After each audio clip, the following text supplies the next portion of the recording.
Cancer হলো no answer, কিন্তু আমরা বলে থাকি ক্যান্সার হলে সম্পূর্ণরূপে সুস্থ হয়।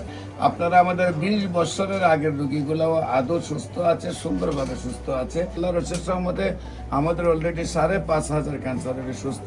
এমনই এক ভাই ইয়াং ম্যান অনেক চিকিৎসা করে তারপরে আমাদের কাছে এসেছেন। আমিও খুব কষ্ট পাইছি ওনাকে 2 মাস 3 মাস চিকিৎসা করার পরে গলায় দিয়ে যখন ময়লা বের হতো আমি বলতে আয় হায়, এত ইয়াং ম্যান আল্লাহ যদি ভালো না করে কি অবস্থা হবে।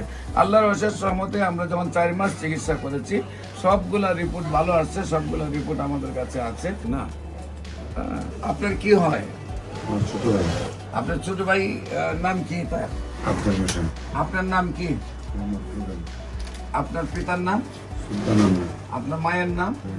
আপনার পিতার নাম হলো সুলতান আহমেদ, মায়ের নাম হলো জরিনা বেগম। আপনাদের গ্রাম?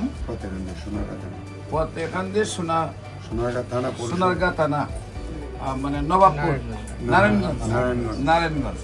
আচ্ছা, আপনার ভাইয়ের কি প্রবলেম হয়েছিল, কোথায় কোথায় চিকিৎসা করেছেন এবং কিভাবে সুস্থ হয়েছেন, কি অবস্থায় আছেন একটু বিস্তারিত বলেন। আমার ভাইয়ের 2020-এর দিকে 20-এর লাস্টে টিউমার ধরা পড়ে। টিউমারটা অপারেশন করার পরে এটা ক্যান্সার ধরা পড়ছিল। পরে ইন্ডিয়াতে নিয়েছিলাম, ইন্ডিয়াতে চিকিৎসা করে আনছি। আনার পরে আমরা ফেসবুকে আপনার মাধ্যমে আপনারই পাইলাম, ঠিকানা পেলাম, আপনার মাধ্যমে চিকিৎসা করাইছি। 4 মাস চিকিৎসা করার পরে এখন আপনারা বলছেন 4 মাস পরে রিপোর্ট দিবেন। করানোর জন্য ওনার রিপোর্ট দিয়েছেন, পরে আসছি।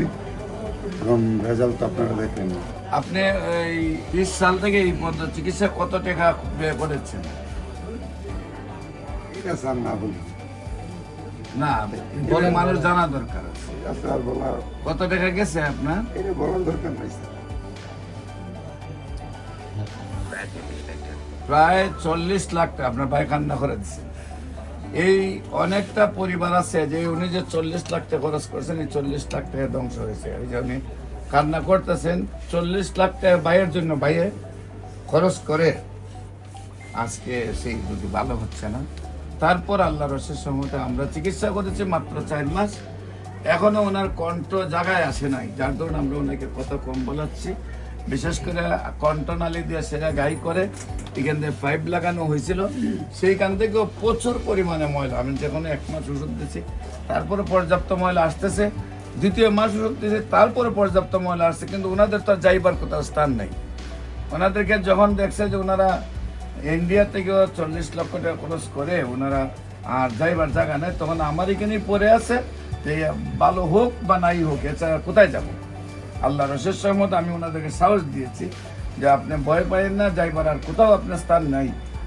যত যেদিকে যাইবেন কয়েক লক্ষ টাকা মাসে খরচ হবে আপনারা। আমার আল্লাহ যদি বাঁচায়, আমার চিকিৎসায় বাঁচাবে। 4 মাস পর আজকে আল্লাহ রহমতে ওনার গলাও ফ্রেশ, রিপোর্টও ফ্রেশ। আপনারা দোয়া করবেন ওনাকে যেন আল্লাহ আজীবন সুন্দরভাবে সুস্থ। আমার ভাইয়ের যে কান্না করতেছে সেই চোখের জল যেন আল্লাহ কবুল করে ওনাকে আজীবন ভালো রাখেন। দেশবাসীর কাছে আমরা দোয়া চাই।